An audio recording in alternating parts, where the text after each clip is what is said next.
Hey guys, how's everybody doing out there? Welcome to T.O.'s Roadhouse. Tucker Wetmore's in the house. What's up, man? Thanks for having me. Brother, it's so great to meet you, It's man. good to meet you. Congratulations on everything. Looks like you're having a pretty dang good year so far. It's been wild for sure. Yeah. Yeah. How long have you been in town? 22? When did you get 2020. here? So I moved. I'm originally from Washington State. Yeah. Went to Montana to play football for a year. Ended up getting injured. Moved back to Washington. Then picked up music again, and then I moved in like COVID of 2020, which was like a weird time. What position did you play? Linebacker? I was a receiver. Oh, yeah. A linebacker, I'll take that. Hey, that's a compliment. No, I was a receiver. Yeah. Back in my prime. What was your 4.4? I mean, what was your... My 40? It was like a 4.47. Yeah, that's pretty dang quick, man. Back in my day. Yeah. Yeah. That was a couple leg injuries ago. Lose a step pretty quick as you go through that whole process, man. That's right. What year were you in college? 2018, 2019. Yeah. Gotcha. I miss it, though.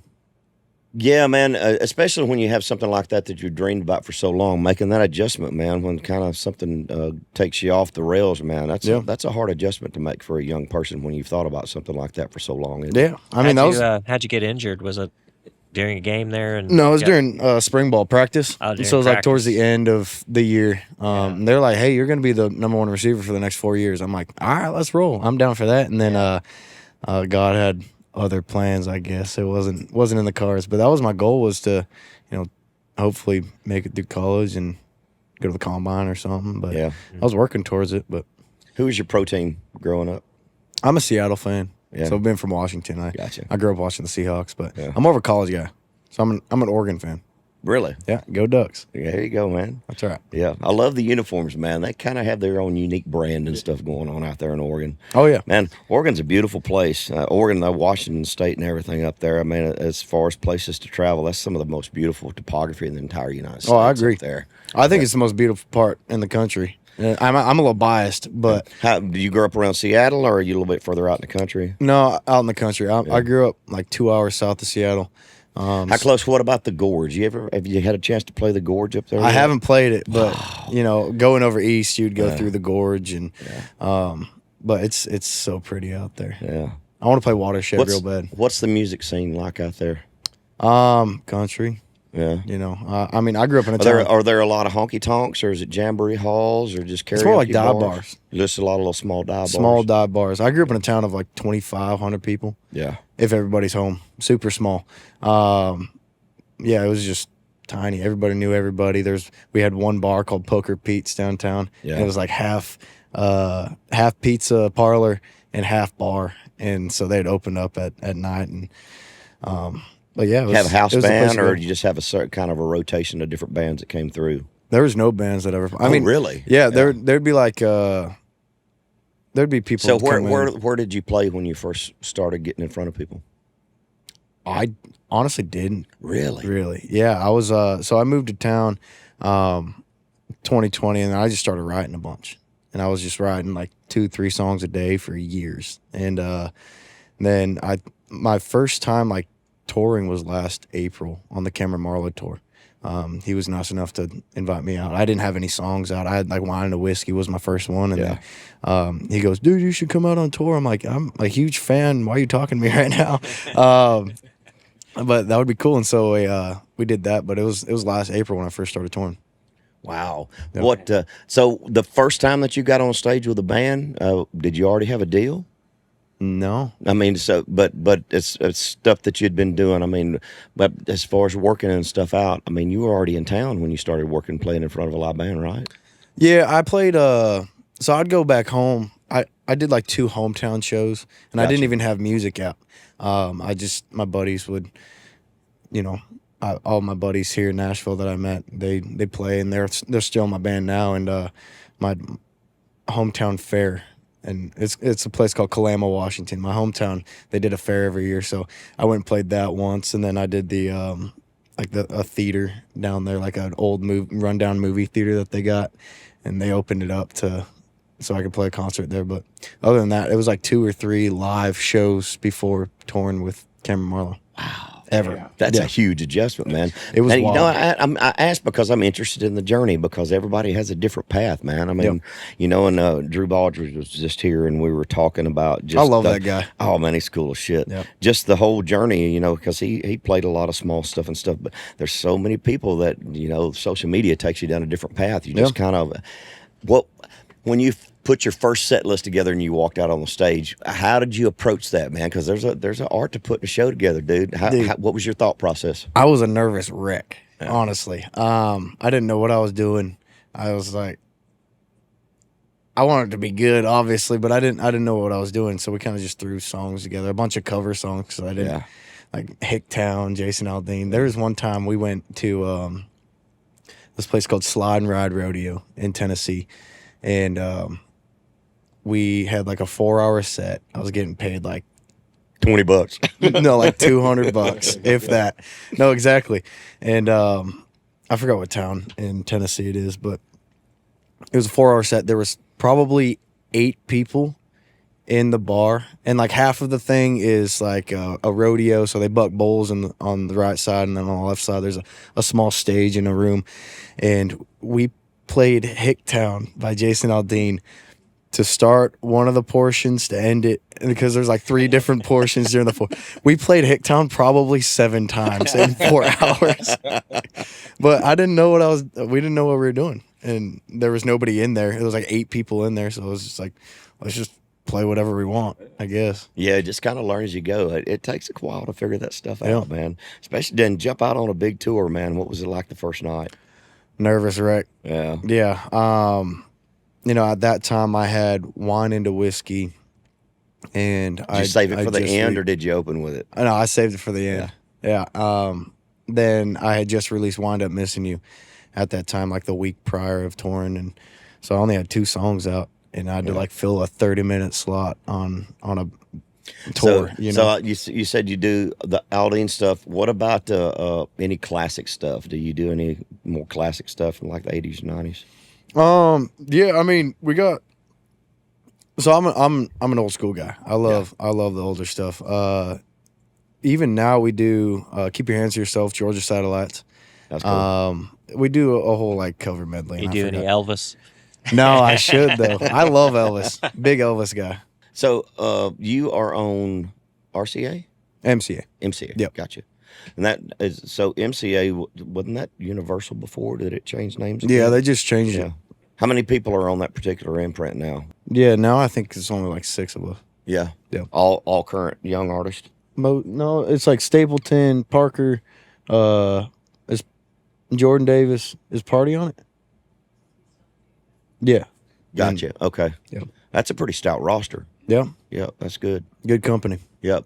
How have you navigated in the record label situation, dealing with the radio tours and all that stuff? I mean, It's different. It's a pretty big adjustment to kind of get out there and start the politicking part of all this and Yep. working radio and stuff. And we hit it pretty hard last year, actually. Like Are you doing station visits in the morning, or y'all usually doing charity things? I mean, how's the mix work? a little both. Yeah. You know, I was honestly, I didn't really have to do like a radio tour. Just because everything blew up so fast, and then I was touring with Cameron, and then we're doing a bunch of headline stuff too. Last year, I was blessed to not have to go through that whole thing, but we definitely hit it pretty hard last year. How many radio shows did we do last year? What'd you think? Yeah, probably like 40. Yeah. 40 to 50, something like that. That's a lot. Yeah, I mean, then the visits at the stations, and we do them all the time. Yeah. Yeah. You pretty comfortable with all that? I mean, Yeah. yeah. At first, I didn't Yeah. know what to expect or what I was doing. I'm like, oh, this is a nice place. This is where they say things on the radio. That's kind of wild. But you know, I'm getting kind of used to it now. Yeah, it's an adjustment for all this stuff. And what have you done? A couple of award shows at this point now? Yeah, we did. What was the last one? ACMs. Yeah. You know, I was blessed enough to be nominated as New Male Artist. And then I went to the CMAs as well. I think one other one. Red carpets are weird. Yeah. Yeah. Probably the CMT Awards. Yeah, we went to CMT. Yeah. Yeah. Down- Yeah, the red carpets are, it's like its own strange little beast. Yeah. It's fun for a while. Yeah, I was a nervous wreck my first one, and dude, I got out of the car. I think my first red carpet experience was at CMT's actually, and I got out of the car. I walked down, and you know how it's like outside, and then you go inside to the main red carpet, and there's a bunch of people cheering, like a pep band sitting there playing like a fight song or something like that. And I watched the video back. My jean was tucked in my boot from sitting down in the car the entire time, dude. I go, you gotta be kidding me. Wow. It was funny. Oh man. Are you working on a new album? You're kind of 2 or 3 songs into this album, your project you're in right now, aren't you? Mm-hmm. We just released my debut album in April. I thought it'd come out pretty soon. Yeah. We're in July now. Yeah. Yeah. So that was back in April. There's 19 songs on it. Did you write all of them?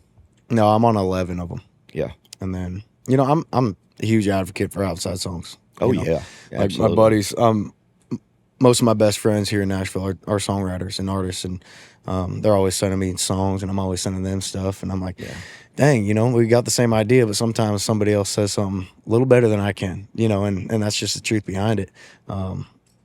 I think the best song should always win out, and I always have agree. that philosophy too. When you're working on a project, if you're collecting outside songs the same time you're writing, man, your stuff needs to hold up just as well as everything else that's coming in. 100%. I think that the fans deserve that. Give Yep. them the very best material that you can possibly give them. No, I agree. Yeah. And the culture of Nashville, everyone just being like family and bringing up each other, and it's just like a thing that I could do on my end to like help my buddies out, my songwriting buddies Absolutely. out, especially if something's got the chance to go to radio or whatever it is, or do something on TikTok or Instagram or whatever. It just helps everybody. Yeah, it's feeding the ecosystem. That's right. It's absolutely worth it.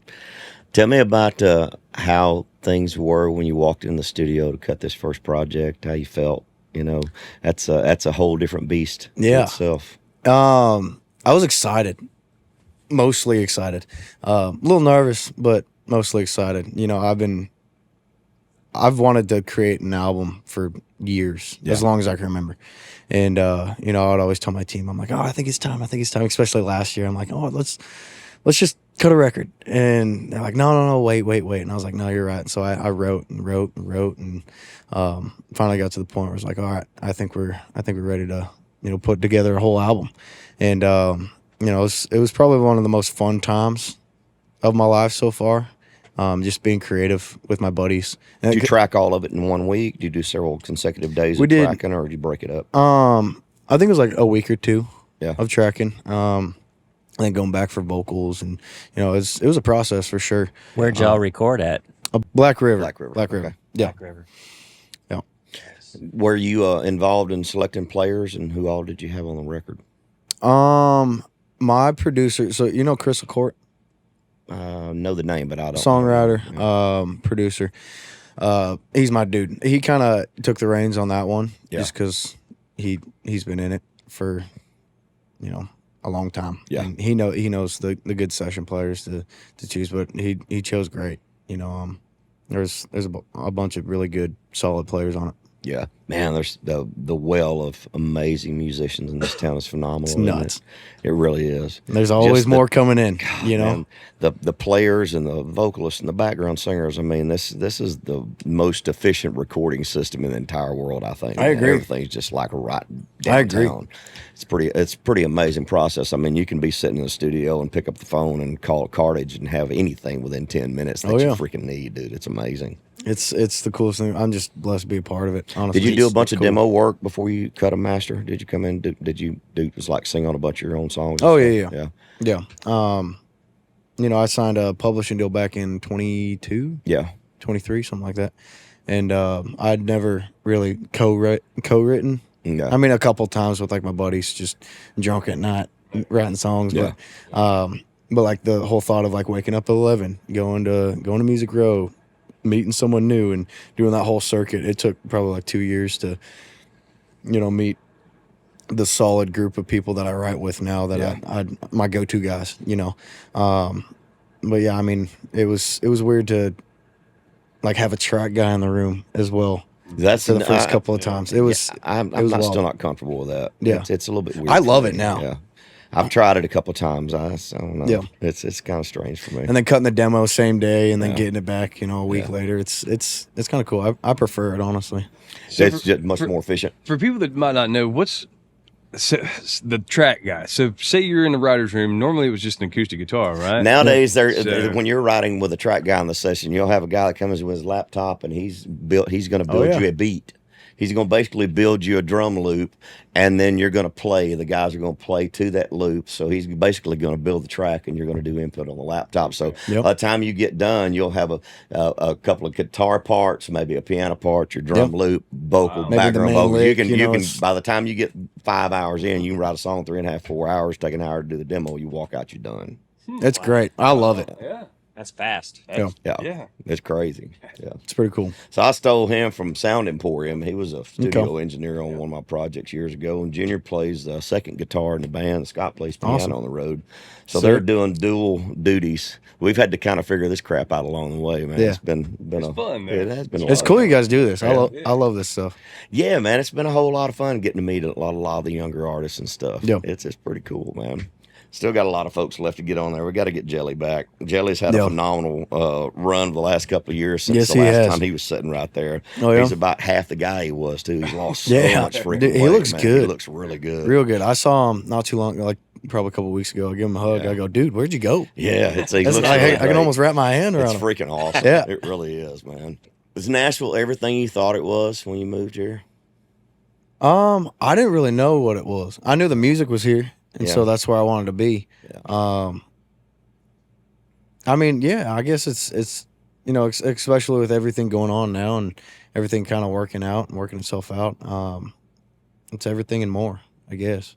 I get to wake up and do what I love every day in a place I love to do it, Yeah. and surrounded by people that I love to do it with. It's everything and more, honestly. It's pretty cool being around creative people all the time. Yeah. It really It's is. inspiring. It's very inspiring, and it kind of keeps you pushing the negativity out, man. Yeah. The world's a pretty dark place out there, man.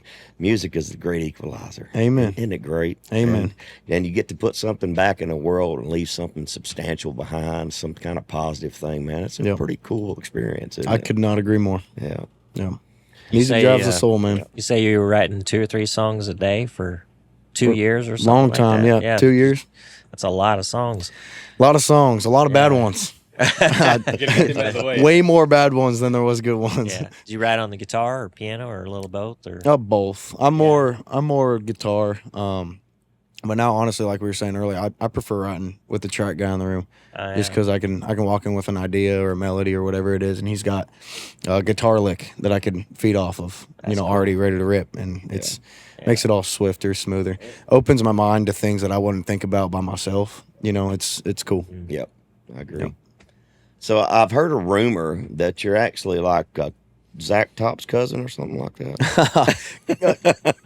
Kind of, not really. Kind of not really. So it's a weird situation. So my dad was married to a woman before he met my mom, and they had 2 daughters, which are my sisters, Ashley and Stephanie, and they are Zach Top's like first cousin. So not technically are we related, but Yeah. kind of, I guess. Okay. We share family. Yeah. Yeah, that's a good way to put it. That's cool. But every time I see him, every time he sees me, we go, "What's up, cuz?" Yeah, it's awesome. What's the coolest place you've been to so far, city wise? Right here, right Nashville. now. No, on this bus with you guys. Oh man, I think Nashville's a great city, though. I mean, we take I agree. advantage of it because we live here so much. But I've seen it grow and change so much over the 30-something years that I've been here. I agree. The only thing that makes me sad is that Music Row's not the same anymore. I mean, you miss the days of everything industry wise, all the labels and the publishing houses and the writers' rooms and everything was on those 3-4 streets right there at Music Yeah. Row. And now it's all condos and stuff. It's Condos, not, apartments. It's not. It doesn't have the charm it used to have. It's Yeah. kind of because Nashville, Music Row was like its own little town inside this big city, and now it's just part of the town. Yeah. Part of the city. I'm sad I missed all that. The 90s were awesome, man. Yeah, I bet they were. I bet they were. Yeah, 90s were a lot of fun. Even since I moved to town in 2020, it's changed drastically. Yeah. The town has. I feel like every time I go downtown, because I don't really go downtown too much, thank God. But it's every time I go down there, there's a new high rise, or there's a new Hattie B's or whatever there is. But There's a new artist bar. Artist bar, yeah. Somebody was saying the other day, said, "Man, when's Tracy gonna get him a bar? Call it the front porch." Huh? That's right, Dude. I'm telling you, I should. looked at some prices down there. It's a little bit too rich for my blood. I got some other things I'm working on. Man, how do you, and being the big football guy that you are, man, how do you feel about the NIL and all this stuff? I could get behind it, honestly. If you think about it, these schools and these football organizations are making so much money off 18, 19, 20-year-old kids. And they're putting their life honestly, they're putting their bodies on the line, their life on the line to play the sport that they love. I think they need to get compensated for sure. I think there needs to be some parameters and things, though. 100%. The thing that concerns me is I don't think sophomore kids coming into college need to be driving Maybachs around and Rolls Royces and stuff. I think there needs to, and they dang sure don't need to be getting scholarships if they're getting all that money. They shouldn't have to pay there needs to be some parameters. I agree that it needs to be leveled out. Right now, it's kind of the Wild West. Yeah, and I think they're getting paid way too much. There's a thing on the other side too of like, you kind of lose the love for the game at that point, and because you're playing for money. What makes college football so special is that they play because they love it. And they got something to fight for. But if they're getting paid $30 million for 3.5, 4 years, what is it? Arch Manning is getting $3 million a year, $2 or $3 million a year, something like that's that ridiculous. right now. $30 million is excessive, but that's a lot of money for an 18-year-old kid. If I got handed especially $3 million, especially some kid that's never had it. Exactly. I mean, that doesn't have the infrastructure or the parents or the family in place to help you navigate those waters. Because when you come into new money and you never had it before, man, you got sharks coming at you left and right, dude. I mean, there's going to become everybody that's got the greatest deal you've ever heard of trying to take advantage of your ass. 100%. It's really the way it is, and it's. You just don't have the skill set to understand how to deal with it. And I worry about so many really talented kids getting access to that money and losing their freaking mind. Oh, yeah. And then destroying, their lives. Oh, yeah. And I guarantee you we're going to see some of it happen. And that's sad to me. Yeah. There needs to be parameters for sure. How about the transfer portal? What do you think about all that? I think I think there needs to be some parameters on that, too. I think you shouldn't be able to enter it more than twice in your 4-year career. No. You shouldn't just be able to bounce around all over the place. That's what makes football, buying into a program. And buying into the culture and the coach and his philosophy and the way. 100%. I mean, that's what made Alabama and Saban so freaking good. The culture that they built, and it takes a while to build that culture. That's what's hurt me about the NFL too.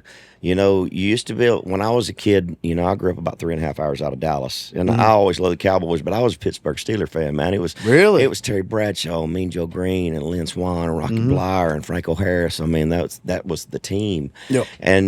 But you knew everybody that was on that team. And nowadays, man, you wind up following players around to other franchises, and there's no culture there. It's just a bunch of marquee players, and it's just lost its charm to me. People are losing love for the game. I mean, they still love it, but it's just money, man. Yeah. Money makes people do weird things and immoral things, and stupid money makes people do really stupid immoral things. That's right, dude. There's a lot of money in football. If I was entering college and I had terrible grades, so I didn't get no scholarship or nothing. Maybe a small scholarship now I think about it, but if I was entering college at 18 years old and someone handed me $3-4 million, you'd lose your mind. I would be either dead or in jail. Yeah, 100%. Absolutely. Knowing who I was at 18 years old, amen, no brother. shot. Yeah, no fear of death. Shit, I didn't think I was going to live past 30 anyway. Yeah, I'm invincible, and now I'm a millionaire. Yeah, and you don't think about tomorrow. Tomorrow is so freaking far away, man. Yeah, it'll get away from you real fast. I kind of miss thinking like that sometimes, though. Yeah, but that's a dangerous slope to get down. It is, and as you get older and you kind of get past all that, at some point you have to let all that stuff go.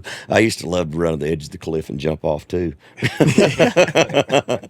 And then you wake up one day and your knees don't work. Oh, and you yeah. freaking, this is broke and that's broke, and you're hobbling around. You know, Oh, yeah. it's coming. You I'm know? only 25 and I feel it. Yeah, well, you had 2 knee surgeries or one? So one on, so I've blown this knee out twice, and then the last one, which required surgery too, was my ankle, and then Achilles or no, it was complete blowout of everything. My Achilles stayed intact, but it was complete dislocation of my foot, and all spiral fracture all the way up my tibia right here. And they rebuilt it or put an artificial in? no, honestly, so it kind of split the tibia and that's what the tibia and fibia. Yeah. They split, so all they had to do was go in, small incisions, and kind of put a rubber band around it and kind of Gotcha. make sure it stayed straight for a couple months, and then kind of healed by. So, and then they had to go fix a couple. You kind of need but- that ankle. I had ankle yeah. surgery a couple of years ago too. It's frustrating. Yeah. Especially as you get older. Oh yeah. Yeah, and all those things that you do to yourself, man. Wait, when you hit your 50s, everybody says, "Man, you're gonna start feeling it." They are not lying. You got 25 good years, brother. You better enjoy Dude, it. I feel it now, especially like when it gets cold. Oh, dude, Oh, yeah. I'm hobbling around like I'm 74. Yeah, hobbling around on the bus up in North Oh, yeah. Dakota in December. Yeah, it's cold as Need crap. a cane and some Tums because I got heartburn. So you a outdoorsman? You hunt and fish and stuff? I try to. Yeah. I You try grew to. up doing all that stuff up in Washington. Fishing more. Yeah. You know, up there we got like sturgeon, salmon. So steelhead. freshwater stuff, or you go out Yeah. and up and you ever do any saltwater fishing up in the No. Northwest? See, I've always I've wanted never to go deep up sea there. fished. Have you never? No. Wow, man. I think I'm going here in like a month or two down in Savannah, Yeah. which I'm excited about. Yeah. I've always wanted to do it, but it was all river fishing back where I'm from. So sturgeon are kind of like pike, aren't they? Is that? I mean, I that's, think sturgeon's where you get caviar or something, right? Let's Yeah, find out. no, Is yeah, you can. They're eggs. Yeah. They're Big old mean but they're looking things. huge. They're like dinosaurs. They live for Oh, like yeah. 100, 150 have like armor years and- plating on them and Oh, stuff. dude. They're like armored up, Like pretty a heavy. swimming tank. Yeah. Yeah. The long nose, don't they have a real long nose? These guys right here. Not like super Well, long. Yeah. not Okay. long, In but not, not that. yeah, not like an alligator Yeah. gar or something. Yeah, they're like a dinosaur.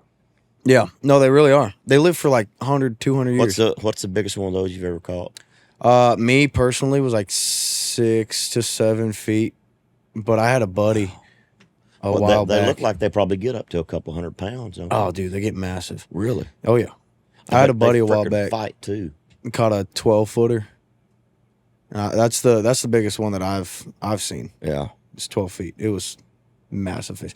And what's cool about the sturgeon, you reel them into the bank, and you know if it's that time where you can keep them, Yeah. which is not a long period of time. It's like a day or two or something like that, and it's got to be a certain like within a couple inches, you know, long. They're regulated pretty heavy. It sounds like probably super because heavy. of the eggs and Yeah, stuff. Huh? super heavy.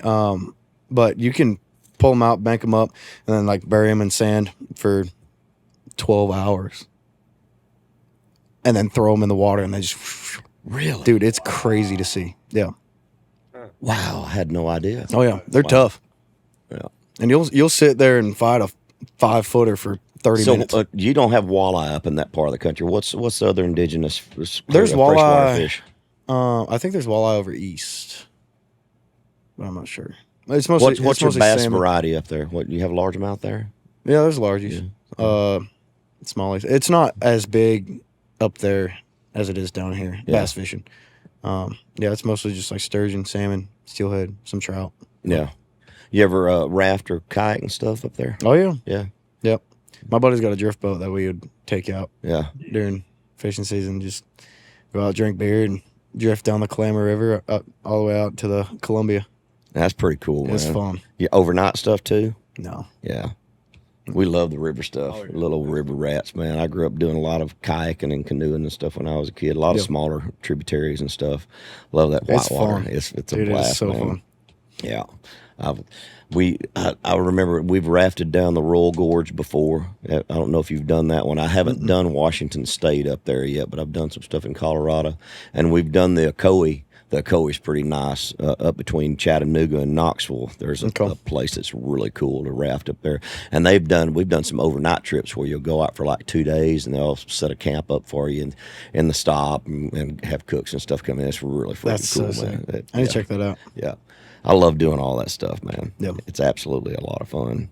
Do you miss all that stuff when you're traveling so much? I do. Yeah. Yeah, it's hard to get out and see. Especially right now in the early part of your career, it's kind of all consuming right now. I mean, Yeah. there's so many demands on your time, and with all the radio station visits Oh, and yeah. stuff, you managing all that pretty well these days. Oh, you know? yeah. You living out of a calendar. You just kind of Pretty go much. where they tell you. Pretty much, yeah. You know, thank God I got the team that I do, because they're amazing. You know, and they always make sure that I'm doing the right thing, and you know, You on a diet or workout program? You still hitting the Oh, gym yeah. every day? try to. Yep. I haven't the past couple of days. I kind of took it off just to, Yeah. you know, try to move into the new house and everything. Pretty conscious of your nutrition and your intake Oh, yeah. and stuff. Yep. Dude, I eat your really program? good. So I eat mostly protein. So I'll do, obviously need carbs. I get my carbs from white rice mostly. You don't do potatoes, I'll do potatoes, but not not as much as I do. I could sit and eat rice probably for Really? Yeah. every day for the rest of my life. I love it. But yeah, mostly protein. I try to get over like 75, 100 grams protein a day. You doing powder supplements, or is that all meat? I mean, that's a lot of freaking meat. It's meat and like protein shakes. So, and do you get more protein protein bars. from steaks or chicken? I think it's chicken. That's primarily a heavy protein source. Yeah. Lots of fish too. I love salmon. That white meat. Yeah. Do you prepare it on the road, or are you just kind of stuck with catering on the road? Catering mostly. We do like programs where like meal prep. I forgot the name of it, but Where you like order them and they pre-make them and stuff. pre-make them and just throw them in the fridge. My daughter graduated from Western with a degree in nutrition and dietetics, so she's kind of getting into all that stuff these days. We've been meal prepping at the house for our kids for years, man. Yeah, I love it. We've tried to eat a lot healthier. We've, as you know, the new administration has kind of taken hold, and they're taking the dyes and things out. And, you know, I'm starting to become a lot more conscious of the things that we're putting in our body these days. You don't realize all the dyes and the chemicals. My kids have grown up with I have one daughter that has terrible gluten allergies, really bad, and I never understood what that was. So we've kind of removed a lot of that stuff from our diet, all that binder and stuff that just kind of builds up in you that causes so many health issues. Yeah, I eat super clean. Yeah, I can't I can't remember the last time I had like Taco Bell. That's freaking hard to do on McDonald's. the road, though. It is tough. It's so hard. My team knows, and they kind of prep for that. I'm like, I won't. If there's McDonald's or Taco Bell on the bar, I'm not eating it. I'm telling you, and you notice too, at least I have, when I stay on my workout program and I'm doing a lot more healthy things, I don't crave that crap. Yeah. And then if you start to fall off the wagon, you go a few days without working out, the toxins start building up in you. Next thing you want to know is you want a freaking Big Mac. I want a cheeseburger. And isn't it weird how that happens? It is crazy. Yeah. But if you're eating, I mean, I eat a lot of clean vegetables and stuff. I'll keep vegetables cut up and do like ranch and stuff, and a lot of clean fish and stuff. I feel better through the day. Yeah. And it's so hard to do on the road. It is tough. Yeah. The amount of energy you get too from just eating clean. Like I noticed that's a big thing. I mean, I've been eating clean for years. Well, being an athlete and everything, you kind of how were you exposed to that in high school, or did you kind of gravitate toward that as you got in college? I mean, were you conscious of that mentally when you were in high school, when you were a developing athlete, about your nutrition, your diet? Honestly, not so much until after college. College seems to be more geared up for that now than what it used to be. Yeah, and I honestly was partying a lot in college. And eating you don't fast say. food. It was, my diet in college was not good, and I kind of got chubby there for a little bit.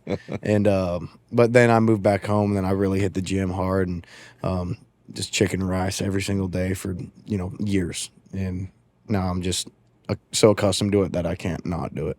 Wow. Yeah. Chicken and rice. Do you have any, I'm just curious, like YouTube favorite stuff you like to watch on YouTube, or rabbit holes you go down? Oh gosh. That kind of stuff. Or fitness absolutely. things or crazy things or whatever. Yeah. So do you know, there's this guy called Outdoor Boys, this channel. You got to look it up, dude. I may follow that, Mark. He recently stopped making videos, but every night pretty much I'll turn on Outdoor Boys and just watch him. He goes out and he lives in Alaska, so he'll go out in the wilderness, just him and a bunch of tools. Oh yeah. But he'll do like the wildest stuff where he doesn't even bring a tent. He makes his own shelter. Like, Oh, that guy. All right. So he used to have catfish and carp because I love watching YouTube fishing videos. Yeah. So yeah, that's his spinoff off I think it is. But yeah, it's the same guy that had a catfish and carp channel that I've watched for years and years. And I was like, what the hell is he doing in Alaska? So yeah. Yeah. Well, that's where he lives. And he recently stopped making videos, sadly. But dude, if you ever get a chance, it's a fun late night rabbit hole to get down is this channel. Like a survivalist type guy? Yeah. That's all he okay. does. He just kind of teaches how to survive in the wilderness and makes shelters out of nothing and Yeah, there's a lot of fascinating extreme cats temperatures. Up there. Oh, yeah. Yeah, we're big fans of Hannah Barron, too, as far as hogging catfish. You know who Hannah Barron is? I don't know. Little girl from South Alabama, and she she the noodles. She noodles. Yeah, I've she's seen the her. one that does all that. I've seen her. Yeah. Yeah, I'm fascinated by all the crap that you find on the internet. Yeah. It's pretty amazing. It's a wild place. Yeah, I can lose 2 or 3 hours of my life really fast. Yeah, exactly. Isn't that scary? Yeah, it really is. Yeah, that's wild. So, do you live downtown, or are you kind of on the outskirts? You got an apartment? So I just bought a place. Just bought my first home. Nice. Congratulations. That's awesome. Yeah. Yeah. It's right on the water, and You told me that 9.3 earlier acres. that you're Yeah. out on the lake. Yeah. Okay. Sorry about that. I'm very blessed. I Yeah. love it. It's perfect for me. You got a boat yet? I'm getting one. Yeah. Yeah. Does your place have a dock on it? You're out on the water? Mm-hmm. Yeah. Yeah, I got my own private dock. I mean, I share it with 2 of my neighbors, but Yeah. they're awesome. Great people. But There's really good fishing on that lake too. The striper are not as massive as they are on Percy Priest. When you get down on the dam, there's some huge snapper. I mean, Yeah. a huge striper. But I've got into some of them. There's some amazing places to kind I of. haven't fished it yet. Yeah. To be honest, done a bunch of boating and surfing on it, but Yeah. have not had the chance to fish on it. Yeah, there's it's pretty amazing. People don't realize you can take that body of water all the way down to the Gulf. Yeah. Yeah, I mean, that locking dam will dump you into the Cumberland. You just ease right on down, hit the Tennessee River, Yep. down to the Mississippi, and right down into New Orleans, man. It's Just keeps pretty going. crazy. Yep, get you right down there in the middle of it. Be a long ride. Yeah, it'd be a long, Be a freaking sketcy ride Dude, at I don't some know. points. Do y'all remember? You probably weren't. You weren't even here, but it was probably in the late '90s. Kix Brooks did a jet ski ride, and he rode from Nashville all the way to New Orleans on a On a freaking jet ski? It took him like 2 weeks or something. was gonna say, how long I did it mean, take? and so he traveled all day. They had stops and everything built in, but he rode a jet ski all the way down. Why? Just cause? Just because I don't know. That's Do y'all not wild. remember that? I don't remember that. Yeah. I've heard that somebody's done it before, but not on a jet ski. That's crazy. I bet he was shriveled up when he got I done. bet. Yeah. Yeah, there was some guy who walked from here to Texas or something. Remember that's Jimmy Wayne or something or Jimmy Wayne did. Yeah, he Yeah. did that for cancer research or something, didn't he? something like that. That's a long walk. But it too. took him Yeah. a long Long time. drive. It was Yeah. a long time. That's wild. Wow. Forrest Gump. I thought you were gonna say Forrest. Yeah. So I ran. Yeah. And I just kept on running. God, I got to meet Tom Hanks. Golly, cool. McGraw introduced me to him at the Opry one night, man. That was pretty cool. So, what's the coolest person you've met so far, dude? Would it be is Oh, it gosh. like an athlete that you admired or something? You had a chance to meet Yep. some of those guys, yeah? I just did this last weekend. We played in Jones Beach up in Long Island. Yeah. Beautiful venue. Have you ever been? I don't think so. Dude, it's like right on the water. Literally, I got off the bus, went on a boat to backstage, just a quick bend, and then straight from the boat to stage, and then played. Cool venue. Anyways, afterwards, I was watching Thomas Rhett's set because I'm on tour with Thomas right now, and I feel a tap on my shoulder, and I turn around. It's Eli Manning. No kidding. Yeah. Oh, my Wow. goodness. And he goes, dude, huge fan, blah, blah, blah. I'm like, you're freaking Eli Manning. What is happening right now? So that was pretty surreal. I met Kevin James the same day too. That's cool. I'm a huge fan of like Grown Ups and, Paul Blart and, all of his work. But it was Rogan it's cool. says he's a real scrapper, man. The guy was like a wrestler in high school or something. Like Kevin he's got James? he's got some Really? serious fighting skill set, man. He's pretty badass. That's sick. yeah. He went up and sang a song with Thomas, that Teddy Swim No song. kidding. Yeah, it was Wow. funny. I forgot what the song's called, but that Teddy Swim song that Thomas got. Yeah, that they did on the Dude, award he show was last sick. year. Yeah. He walks up and Can Kevin sing? oh yeah, honestly, it surprised me. Really? But he was wailing, dude. He was screaming into the mic. I'm like, this is the coolest thing I've ever seen in my life. but he loved it. It's pretty amazing. I remember I was down, and I've been around him quite a few times since then, but it was like some big festival down in Florida, and I was looking next to me, and it was Johnny Dano, and Johnny freaking Damon, man. It's like, what the hell, man? He's like these guys you watch up, especially athletes, man. It's pretty cool. I've got to hang out with Terry Bradshaw, too, which is like so freaking cool, man. That's sick. Because I was a fan of the Steelers when I was a kid, man. Just to get to hang out with Bradshaw was one of the coolest things. That's sick. I'm good buddies with Paul Skeens, pitcher for Pittsburgh. Okay. He's one of the best in the game right now, honestly, and he's a rookie. But I was talking to him the other day, and he goes, "Dude, I feel like everybody, all the athletes want to be musicians, and all the musicians want to be athletes." I'm like, that's pretty much the way it is. kind of the way it is. Yeah. He goes, "Dude, I would love to do what you do." I'm like, "Dude, if I could pitch 107 miles an hour tomorrow, I would do it, 100%." Dude, isn't it crazy how fast people are throwing the ball these days? Yeah. You got college kids that are throwing 101 miles an hour. It's ridiculous. insane. That's crazy. It's crazy. My man. elbow just tingles thinking about that. Yeah. What's the hardest hit you ever took? In football? Yeah. Oh gosh, I was pretty agile. I didn't really let them catch me off There you too go. often. That's a good answer. Yeah.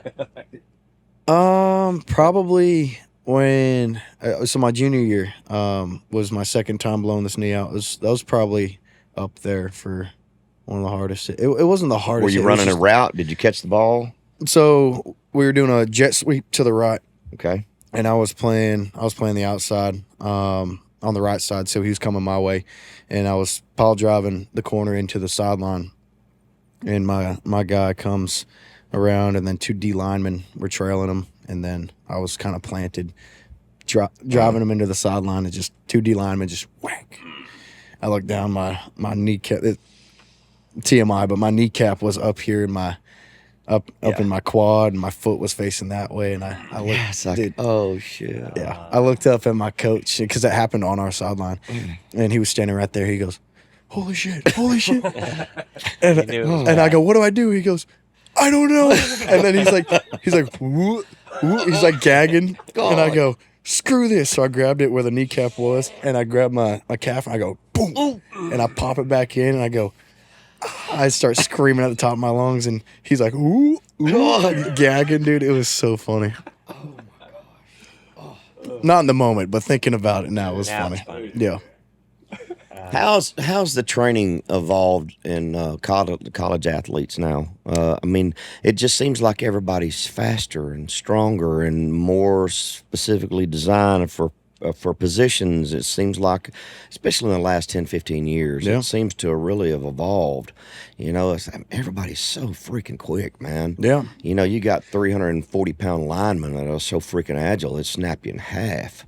Moving at, It's doing a crazy. 40 at 4.6 at 300 pounds, it's So did it's you crazy. practice running routes with a parachute on your back? I mean, were y'all doing that kind of stuff? I've seen some Yeah. different techniques and things. I have, and honestly, the facilities and the growth of equipment, and I don't know if it's the equipment getting better or just humans as a whole just Like just the evolving science. or whatever. But the science behind recovery and Ice baths and hyperbaric chambers and all the things Yeah. that these college facilities have, man. The technology is amazing. that technology y'all is use. getting through the roof. So I Yeah. think that plays. It's shortened big part of it. recovery time. It's strengthened recovery time. Yeah. I mean, it's just the ability between that and understanding the things that you put in your body, man. It seems Yeah. like they're really focused on all that about teaching that culture to young men Yeah. and all across the athletic platforms. I mean, that's pretty freaking cool. Yeah, I agree. I just recently went to the Georgia facility, and they showed me around, and dude, it's crazy the stuff that they have. And so they got squat bars in their workout room.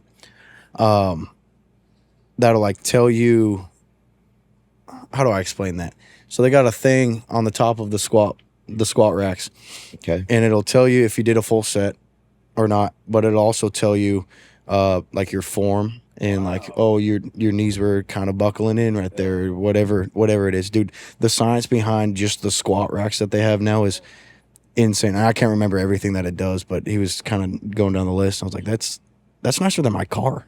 Dude, I have a 2024 GMC Denali. That's nicer than my truck. Yeah, it's crazy, and they're paying a lot of money for those things too.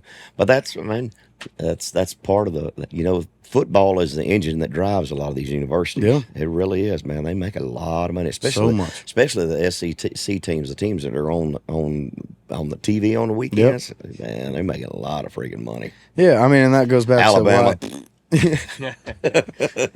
Well, that goes back to why I think that the kids playing need to get compensated a little bit, but it's just it's too much right now. Yeah, it's overwhelming, man. Yeah. I've got a question for you. What's up? What would be your dream collaboration? Oh God, inside or outside of country? Oh, just either one. Just something that would be like cherry on top, something really awesome. Well, okay, I get that question a lot. It depends on the song, honestly. I'm a big song guy first.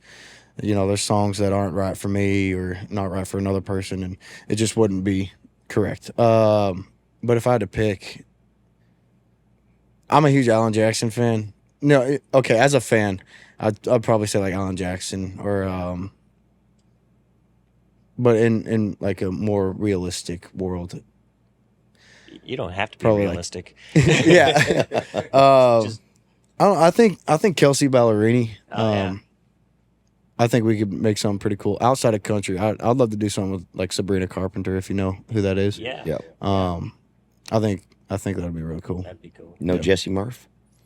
I would. It's got to be that song, dude. I love her. I love her. She's cool as shit, yeah. Man. Yeah. She is cool. I've met her like once or twice, and she's tiny. Yeah, she's like a little bit. Yeah, she's like put her in your pocket. Yeah. She's tiny. So, kind of give me the nuts and bolts of where people can find all your stuff. You out finishing up a lot of your own shows, and when do you go back out with Thomas Rhett? Is that fall stuff, or you kind of still have a few scattered in between here and there? Yeah, so we're about in the middle of the Better and Boots tour with TR. So we'll probably be doing that until September. Yeah. And then I think I got some like headline stuff, just one off. So I'm not doing like a full tour. Just kind of filling the gaps a little bit. Filling the gaps, yeah. Maybe some fairs, and I think we're gonna be done pretty early in December, which is gonna be nice this year. Take a little time off. Yeah, I need it. Yeah. Honestly, not yet, but I will at that time. It's one of the things I know. I know when things start rolling, that your inclination is to get all of it you can get. Man, you gotta balance. It's real important to try to take that time off and go get in the woods and put your feet back on the ground 100%. And kind of reconnect. Man, it's kind of important. I agree. No, I'm starting to figure that out too. Like last year, we were running pretty heavy until like 2 days before Christmas. Yeah, and I told my team, I was like, that was fun. We got a lot of work done, but I was like, I can't do that again. So that now it's pretty. After this tour, it's going to be pretty smooth sailing. Yeah. Dream vacation. As you start to think about those things, where's some place to be real cool to go? So when you shut down in December, you take January off, man. Where would be a place you'd want to go? I'm thinking about. So I was just thinking about this the other day. I've been a lot of places, like Cabo, Bahamas, Jamaica, countless places. But what I think I want to do, I kind of want to go boating around the islands and kind of just check out a bunch of different islands and, like the Bahamas or whatever it is, and rent out a yacht for a week or something like that with a bunch of my buddies and kind of just boat life for a week or two. I can turn you on to the right people. Perfect. I appreciate that. The Exumas are the place to go, dude. Okay. Yeah, that's pretty phenomenal. Yeah. It's there you can swim with turtles, you can feed the pigs. Yeah. There's a lot of these little small islands with barriers around them. There's great fishing out there. That's amazing isolated beaches. I mean, it's a pretty phenomenal place, like nothing you've ever seen. I want to do all that this year. That's pretty cool. Yeah. Now I got one for you. What's up? So this social media thing, people out there can be just savages. They've never even come to the show, don't know you at all, and they put the worst things about you out there, whatever. So what is one of the worst insults that you've received that you're the most proud of? Oh gosh, I don't really pay attention to all that. I don't know. Yeah. I mean, there's been a few. Mine would be our tour manager. Our band leader told me that I tune like old people engage in coitus. They didn't say it so He nice used and different words. scientific He like used that. different words. But Yeah, So I assume he means slow and with precision. So, that's right. That's right. Very carefully, you know. very deliberately. Try not to hurt your back.